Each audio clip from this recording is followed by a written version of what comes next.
The Nyotreb Youth Council HYC Mawlai Circle today conducted an inspection drive under its Sier Lapalang operation and drove away around 15 non-local labourers who were allegedly working without valid documents within the Mawlai area, particularly inside the Nehu campus. In a statement organized by the organization's organizing secretary S. Marwen, it was informed that the operation marks the beginning of the Sier Lapalang operation for this year, with the council planning to intensify its efforts to check the presence of non-local labourers working without proper documents such as labour cards within Mawlai. The HYC leader also appealed to contractors to give preference to local Khasi workers while hiring labourers. He noted that many local youths are currently struggling to find employment as some contractors prefer bringing in labourers from outside the state at cheaper rates.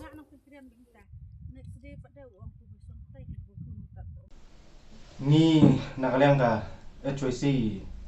Mawlai area unit mentaga khalai tarik balai balai ajar punril nilayo banwan pej badjungo ya artali ki jakatrai hang ne pok area ka jongi jong ka tong kathan ka jongi harakat ke jinge donlang secretary vice president pat ki dekhat ki para membar kumju te nilalap artali ki jakatrai ba ki kontraktor ki wanelam ki nong tray ki banabar bangim tip ki wanang na namar tangka adhar card bakin penisha bagi denong India kimdan ngangi keli saya ka labar license le hang tang tal ginak rumah te kajing kalong ba ki kontraktor lada ki wanelam kontraktor la ni company lada ki wanelam ginong tray ki banabar subha dapan biang ya ka labar license penisha ki adhar card voter ID lem kumta na leng kaseng kadam ailat kadam song klikti bapin wanelam yakum kide kibru bangim tip kide kinong indiana kide nangno na takadaw ngina kaliang menta kasni ngilayo snal mabbe krat hine ki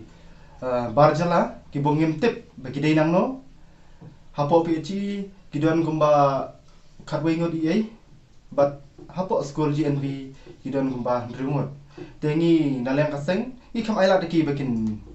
nangshong bakin tray ngilabe hisindam bat niong hiru nda pilawan biang saisin pen biang rekat kot kasla ko biang lem kumta kaseng kanom shong klikti bat lada jia ki kontraktor lenik company caption bi rajing kli